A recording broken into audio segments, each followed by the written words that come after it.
Do oitavo, tudo bem com vocês? Bom, hoje a revisão de vocês será comigo. Nós vamos falar sobre interpretação textual, acrônica, oração subordinada, substantiva e as adjetivas. Em primeiro lugar, quero que vocês lembrem que antes da prova vocês vão ter um prontão, então ao sair já se conecta, faz a prova, mas façam com calma. Se tiver dúvida, já traz a dúvida para o plantão, né? E dentro do que a gente pode tirar dúvida sua, se você não quiser esperar, coloca no portal para a gente responde. Outra coisa, façam com calma. Existe bastante tempo para que vocês façam a prova. Então, não há necessidade realmente de fazer a prova com pressa. Leve o tempo que precisar. Aconteceu algum problema, avisa o colégio que a gente tenta resolver o mais breve possível. Mas avisa na hora, não fica esperando, não finaliza a sua prova para depois comunicar o erro. Avisa na hora.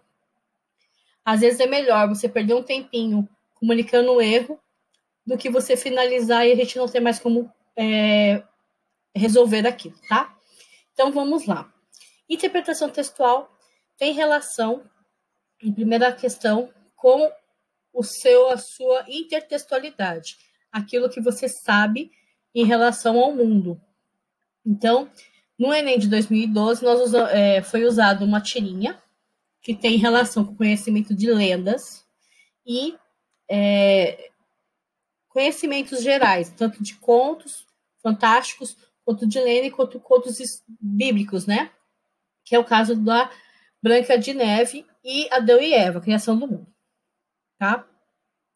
Então, nós temos aqui, no primeiro quadrinho, a Branca de Neve com a bruxa oferecendo a maçã.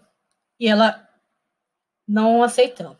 No segundo, nós temos a serpente com a criação do mundo, a tentação de Adão e Eva, fazendo a mesma abordagem da Branca de Neve e ela também recusando. Na terceira, nós temos um vendedor em que ele oferece a maçã, mas se ela pagar R$10, ela ainda leva um celular. E no final, nós temos um quadro em que o vendedor se gaba de ter conseguido o seu propósito, que é a aceitação da maçã. Aparece aqui no fundo a Branca de Neve e a maçã no chão, e dizendo que é uma técnica. Então, eu entendi as intertextualidades que tem o conto da Branca de Neve, a questão do consumismo, a questão da lei da oferta e procura, e a questão da serpente no paraíso e tal. Entendi todas essas inferências. Vou para a pergunta da questão. A pergunta é: qual a estratégia usada pelo vendedor? Estratégia. A palavra resposta é estratégia. A primeira opção é piedade, a segunda é técnica, a terceira opção é vantagem, consumismo e tentação. Tenho 5 opções, e aí vamos avaliar por que não seria aquela que eu acho que é óbvia, ou que vocês achariam que é óbvia. Piedade. Piedade é o que a bruxa tenta usar como estratégia para convencer a Branca de Neve. Não funciona.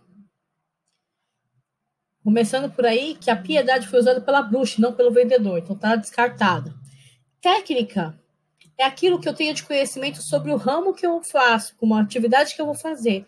Não é estratégia, aquilo é conhecimento básico daquilo que eu preciso desenvolver. Então, não é uma estratégia. A vantagem. Vantagem é uma estratégia. Eu ofereço a vantagem como estratégia para conseguir chegar na minha venda. Então, é uma estratégia? É. Então, piedade e vantagem são estratégias. Porém, a piedade não foi usada pelo vendedor. A vantagem, sim. Por enquanto, a C é a mais correta. A D, consumismo. Consumismo tem a ver com vantagem? Tem. Tem a ver com querer consumir? Tem. Porém, consumismo é um comportamento e não uma estratégia. Não é aquilo que eu vou usar como estratégia, mas sim um comportamento que a pessoa tem. Então, a pessoa pode ser consumista e pode não ser. Não é uma estratégia do vendedor, e sim do comprador. Então, neste caso, que consumismo tem a ver com quem adquire e não com quem vende. Então, tá fora também. Tentação. Tentação tem a ver com ficar oferecendo coisas oferecendo coisas a fim de que aquilo seja tentador, né? E no caso de tentação, tem relação muito mais próxima com a serpente, que é a tentação de Eva, do que com o vendedor. O vendedor não está fazendo nenhuma tentação, ele está oferecendo uma vantagem, R$ 10, e você ganha o celular. Então, a resposta é a C.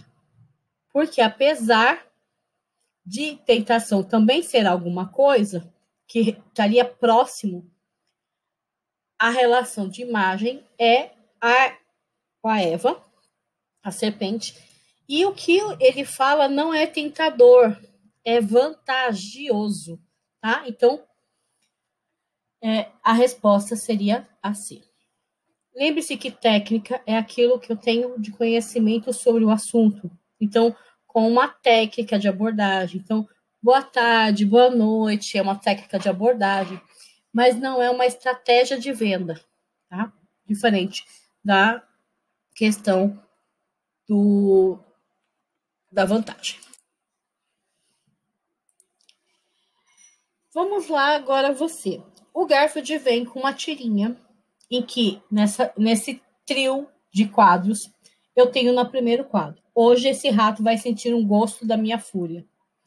No segundo, não veja se você tem estômago fraco. Ei, quem está mudando os canais? Bom, eu tenho um gato no primeiro quadro que diz para mim que ele está bravo. No segundo, ele me indica que ele vai fazer alguma coisa muito atroz, muito feroz, muito sanguinária. E, portanto, se eu não gosto, meu estômago pode ser que sofra alguma interferência. Chega no terceiro, ele vai e muda o canal. O que pode, no máximo, acontecer com a gente, de deixar a gente muito brava, mas não o suficiente para que eu passe mal. E aí a pergunta da questão é: qual era a ação esperada no terceiro quadro e que não aconteceu? Na primeira, o rato conversar com o gato conversar com o rato na segunda, o gato caçar o rato e na última, o gato brincar com o rato. O esperado é que depois da fúria, depois de imaginar que vai ter algo que vai fazer passar mal, é que haja um mínimo a caçada, no mínimo. Porque os outros são coisas que já era de se esperar na tirinha, mas que provocaria humor e não o meu estômago virando. Então, eu esperava que acontecesse uma caçada. O gato brigando com o rato no mínimo. E aí, isso provoca a quebra de expectativa, provoca humor, que é a definição da tirinha, mas em relação à nossa linha de sequência de pensamento, deveria ter acontecido no mínimo aqui entre as opções a caçada. Então, letra C também. Lembre-se que interpretação de texto tem a ver com o meu entendimento e com a pergunta. No caso aqui, não é o que provocou o humor, não é o que quebrou a expectativa, mas o que seria, na sequência, uma lógica. Agora vamos para a crônica. Crônica tem algumas características que são legais da gente lembrar. Texto curto, linguagem simples, tudo sobre coisas que podem acontecer no seu dia a dia, pode acontecer com qualquer pessoa, pode ser humorística, pode ser jornalística, pode ser histórico. A quantidade de personagens e o espaço são menores. Então, é um tipo de narrativa que pode acontecer com qualquer pessoa. Dalton Trevisan é o texto que eu escolhi, o nome é Apelo, e eu vou ler para vocês e a gente vai discutir um pouquinho esse texto. Discutir não, eu vou comentar o texto para vocês entenderem porque é uma crônica. Se caso ficar alguma dúvida, vocês me deixam no portal, por favor. Amanhã faz um mês que a senhora está longe de casa. Primeiros dias, para dizer a verdade, não senti falta. Vamos chegar tarde, esquecido na conversa da esquina. Não foi ausência por uma semana. O batom ainda no lenço, o prato na mesa, por engano, a imagem de relance no espelho. Com os dias, senhora, o leite pela primeira vez falhou. A notícia de sua perda veio aos poucos. A pilha de jornais ali no chão, ninguém os guardou debaixo da escada. Toda a casa era um corredor deserto, e até o cenário ficou mudo. Para não dar parte de fraco, senhora, fui beber com os amigos. Uma hora da noite, eles se iam e eu ficava só, sem o perdão da sua presença, a todas as aflições do dia, como a última luz na varanda. E comecei a sentir falta das pequenas brigas por causa do tempero na salada, o meu jeito de querer bem. A casa é saudade, senhora? As suas violetas na janela, não lhes poupei água e elas murcham. Não tenho botão na camisa, calça meia furada. Que fim levou os saca-rolhas? Nenhum de nós sabe. Sem a senhora conversar com os outros, boca raivosos mastigando. Venha para casa, senhora, por favor. Bom, aqui nós temos uma briga de casal, aparentemente de um casal, e que no começo ele disse que não está ligando muito, que não foi ruim, porque ele pôde fazer aquilo que ele estava querendo. Chegar tarde, conversar com o pessoal, não tem ninguém para ficar perturbando, porque chegou fora do horário. Mas que no primeiro dia ele já fez alguma coisa que deletava que ele já tinha se esquecido que ela não estava em casa. Olhava para o lenço, lembrava dela, colocou um prato a mais na mesa e imaginou que viu a imagem dela no espelho. Já comecei a sentir saudade, porém não era tão forte assim. Com a passagem dos dias, essa ausência ficou mais evidente. O leite coalhou, os jornais não foram guardados, e aí a casa ficou silenciosa demais para quem estava acostumado com algum tipo de barulho. Até mesmo o canário parou de conversar porque não tinha com quem conversar.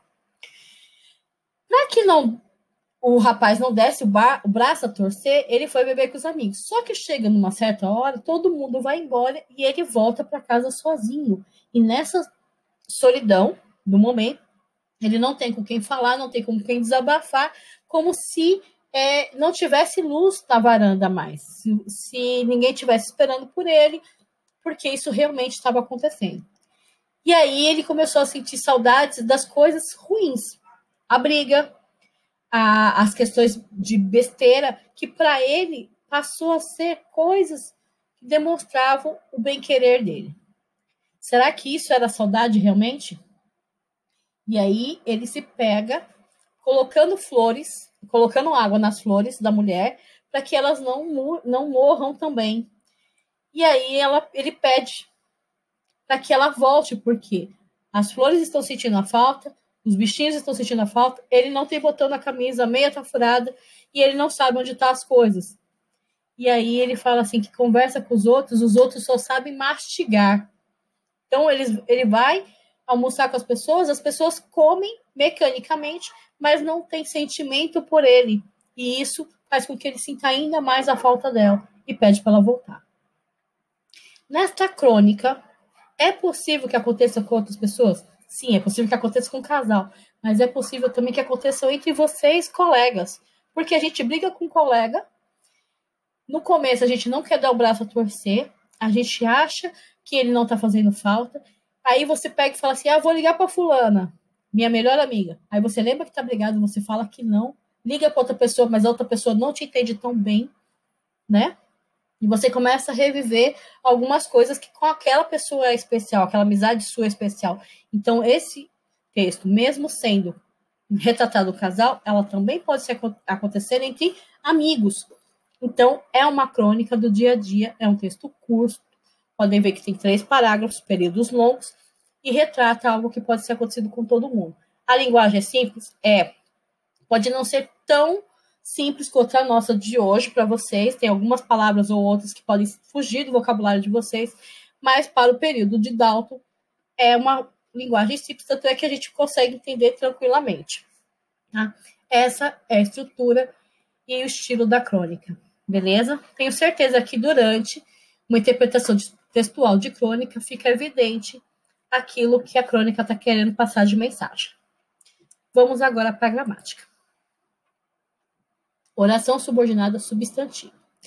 Todas as orações subordinadas substantivas têm relação com sintaxe. Quem estudou sintaxe no 7º ano tinha que decorar muita coisa. E agora a gente vai aplicar esses conhecimentos sintáticos aqui. Subjetivo tem a ver com sujeito. Então, eu vou olhar a minha frase, vou verificar que a minha oração, em relação à oração principal, ela tem a posição de sujeito, ela tem o meu sujeito dentro da sua estrutura. Então, vamos avaliar agora. As orações subordinadas substantivas que aparecem nos períodos abaixo são todas subjetivas. Todas elas têm o meu sujeito na minha oração subordinada.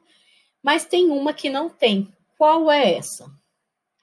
Decidiu-se que o petróleo subiria de preço. Decidiu-se o quê? O petróleo subiria de preço. O petróleo subiria de preço foi a decisão que tomei. Que se tomou, né? Então, o petróleo é sobre o que se fala e se toma uma decisão. Portanto, o petróleo é o meu sujeito. É muito bom que o homem, vez por outra, reflita sobre sua dúvida. É muito bom que quem faça o quê? Reflita sobre a vida. O homem, então, ainda é o meu sujeito, porque eu estou com uma frase que é vinculada ao sujeito que está na oração subordinada. Ignoras quanto custou o meu relógio. Ignoras quem? Tu. Essa aqui não tem o sujeito na subordinada, ele está presente na oração principal. Ignoras, né? Então, essa aqui seria a oração que não tem um sujeito na subordinada. Vamos lá ver o resto. Perguntou o seu diretor quando seríamos recebidos. Quem seria recebido pelo diretor? Perguntou o seu diretor quem seria recebido? Nós, quando nós seríamos recebidos. Então, nós estamos lá na oração subordinada para ser recebido pelo diretor. Convinha-nos que você estivesse presente na reunião. Convinha a nós que quem estivesse presente? Você. Então, também tem uma oração subjetiva, neste caso. Substantiva, subjetiva. Tá? Então, letra C é a única que está na oração principal. No trechinho da PUC, na questão 2, eu tenho que analisar qual é o tipo de oração que o que introduz. Não é possível que a notícia da morte me deixasse alguma tranquilidade, alívio e 1 ou 2 minutos de prazer. Este que antecede a oração subordinada tem função de introduzir qual tipo de oração. Não é possível que aconteça o quê? Que faça o quê? Que quem faça o quê? A pergunta é que a morte me deixasse alguma tranquilidade. Então, a morte é o fator principal, é o sujeito da minha oração, é sobre o que eu estou falando, e ela não é possível que me deixe aliviado. Então, aqui também é uma subjetiva. Então, a resposta é C, porque ignoras tu, e subordinada substantivo subjetiva, porque o sujeito é a notícia da morte. Beleza?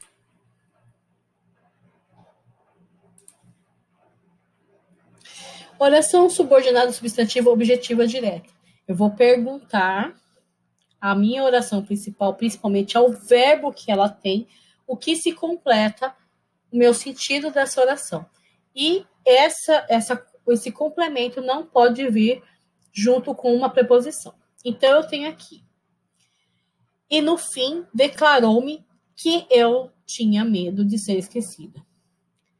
Para que eu possa colocar classificação, eu tenho que avaliar a frase. E no fim, declarou que o quê? Que o quê? Eu tinha medo. Que eu tinha medo. Então, eu tinha medo completa o que foi declarado sobre mim.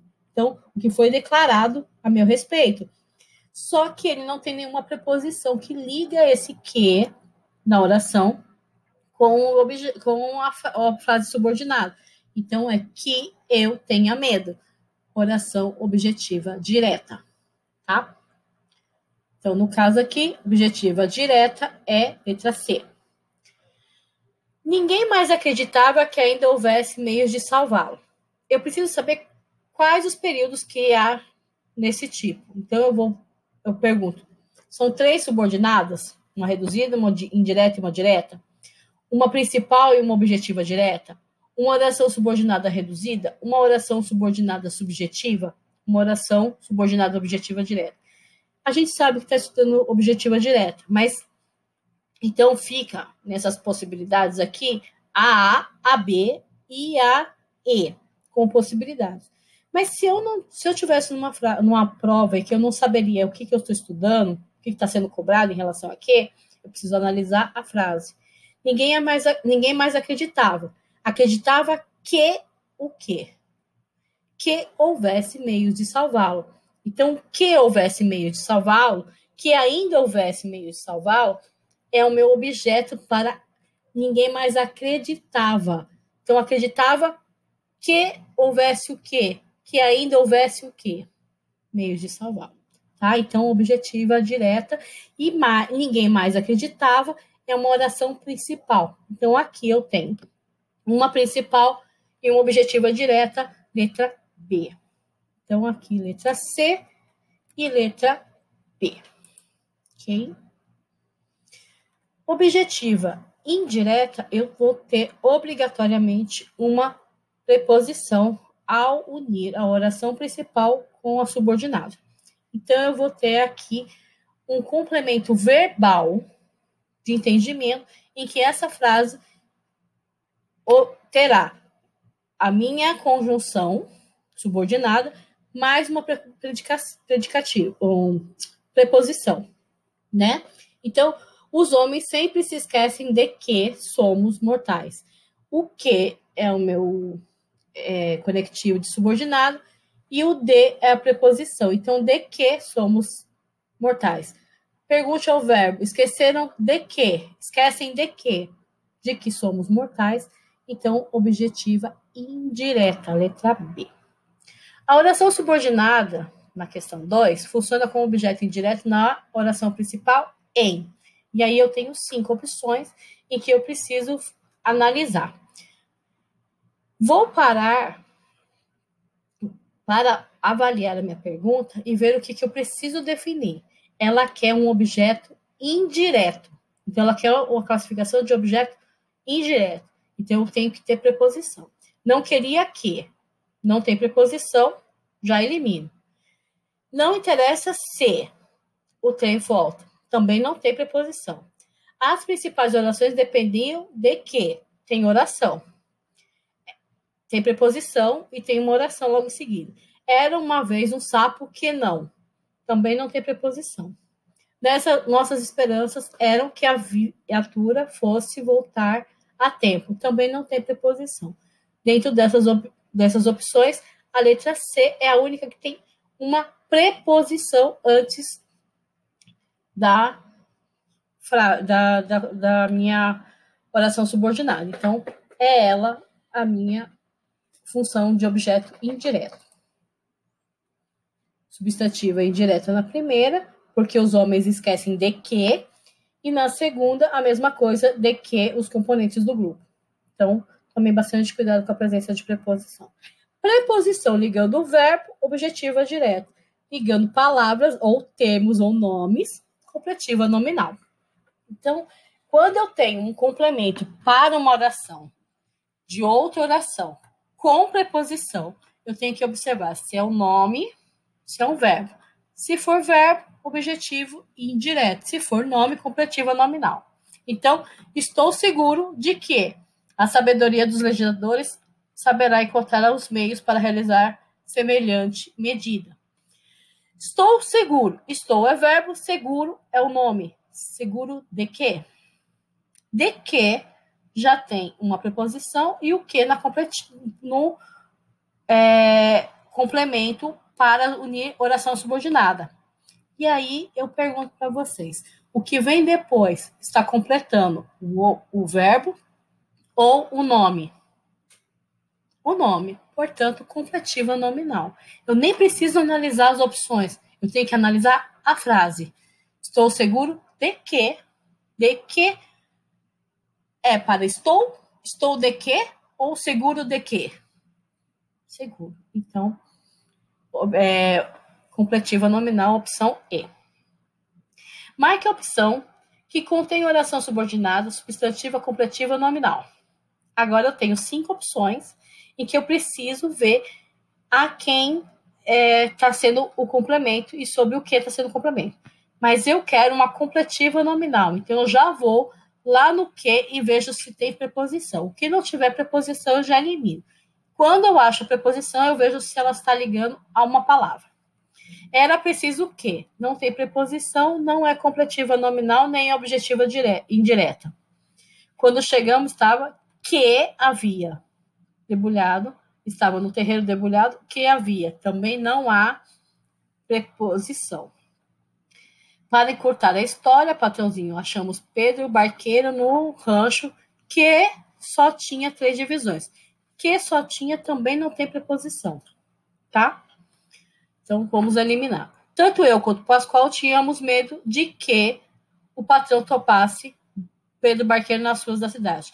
Aqui eu já tenho uma preposição antes do que, de que. Vamos avaliar essa frase. Tanto eu quanto o Pascoal tínhamos medo. De que? Medo de que ou tínhamos de que? Se tínhamos de que, é objetiva indireta. Mas se é medo de que, a relação é completiva nominal. Então, aqui fica bem claro que aqui é uma completiva nominal, no letra D. Mas eu vou voltar, vou continuar, vai que tem mais de uma, né? Pascoal me fez um sinalzinho, eu dei a volta e entrei pela porta. Aqui nem tem uma conexão de subordinado. Então, é só a letra D. Beleza? Completiva nominal. E a segunda, medo de que o patrão topasse. Medo, palavra, de que, complemento nominal. A predicativa, ela vai ter sempre a característica de dar uma característica, um adjetivo, né? Uma diferencial para subordinado em relação à oração principal e vai ter verbo de ligação. Predicativo tem verbo de ligação. Verbo de ligação, ser, estar, permanecer, tornar-se, né? Então, a gente vai sempre avaliar isso. Então, assim, como eu tenho uma predicativa, eu vou eliminar agora pelos verbos. Espero que venhas. Espero é ação. O aluno que trabalha é ação. Meu desejo é verbo de ligação. És tão inteligente como meu pai. És também é. Então, eu tenho duas questões ali que são os verbos de ações e 2 que são verbos de ligação. Então, se uma predicativa tem que ter verbo de ligação, com certeza é C ou D. Meu desejo é que te tornes logo, que te formes logo. Se o desejo é, e depois tem a subordinada aqui, verbo de ligação com subordinado, que vem depois, está dando a característica, o desejo de formatura, né? Uma locução adjetiva. Então, aqui eu tenho na hora da transformação de entendimento, desejo de formatura, de formação. Então, aqui eu tenho uma predicativa, oração subordinada predicativa. Porque és tão inteligente como seu pai, eu estou fazendo uma comparação, eu não tenho nem sequer uma conjunção de subordinada. Tá? Então, letra C. NDA, nenhuma das alternativas. Na segunda questão, pode-se dizer que a tarefa é puramente formal. Pode-se dizer que a tarefa é puramente formal. Pode-se dizer, oração principal, que a tarefa é puramente formal. Eu estou dando uma característica na tarefa? Sim. Posso dizer que é uma formalidade. Posso dizer que é só formalidade também. Então, tanto para a tarefa quanto para a minha fala é formalidade. Então, eu estou usando o verbo de ligação e a relação de formalidade aqui, tanto para dizer quanto para a tarefa, elas são correspondentes. Então, aqui também é só uma completiva nominal. Beleza? Desculpa, uma predicativa. Completiva nominal, não. Uma predicativa. Tá? Característica formal no dizer e característica de tarefa também formal é predicativa, de característica, tá? Não está completando o nome porque precisa ter preposição. Tá? Então, substantiva, predicativa e predicativa. Beleza? Na apositiva, eu estou dando uma informação. Estou colocando uma informação dentro dessa frase. E lembrando que toda informação apositiva, ela está auxiliada por pontuação. Geralmente, os 2 pontos nessa positiva, ela vai te dar destaque para dizer que você está enumerando alguma coisa. Então, assinale o período em que a oração destacada é substantivo apositivo. Eu não decorei, eu não coloquei o período destacado, mas não me disseram onde moras, era o período. A rua onde moras é muito divertida. Só me interessa uma coisa, onde moras. E onde moras, morarei onde moras. Todos os onde moras seriam os termos de destaque. Qual deles é uma posição de aposto? Não me disseram onde moro. Não me disseram o quê? Onde moras. A rua onde moras, a rua na qual eu estou eliminando, eu estou fazendo uma restrição. Só me interessa saber uma coisa, onde moras, um aposto. Morarei onde moras. Morarei na condição. Fiz uma condição. Onde você morar, eu vou morar também. Então, aqui eu tenho, na letra C, os 2 pontos que me ajudam a fazer uma positiva. Não consigo aceitar uma coisa, você não ter comparecido à festa. 2 pontos. Com uma informação em relação à oração principal, é uma positiva, então, letra E. Então, aqui no caso, letra C e letra I. Tá? As orações subordinadas substantivas têm relação com a sintaxe. As orações adjetivas têm a ver com adjetivos que se aplicam à oração principal, tá? Adjetivo explicativo vai estar entre vírgulas, explicando o termo anterior, explicando a frase anterior. Restritivo não tem a pontuação, porém, você vai perceber que ela elimina uma grande parte, deixando um grupo menor, para restringir mesmo o meu entendimento. Então, assinale qual das duas aqui é uma explicativa. O cão que era querido desapareceu ontem, ou o cão que era querido desapareceu ontem. E aí? Quem falou A, acertou, porque que era querido é uma subordinada. O cão desapareceu ontem, é a informação principal. Que era querido é o cão que era querido, não é qualquer cachorro que sumiu, é aquele que todo mundo gostava. Então, é uma explicação. E aqui, outra explicação.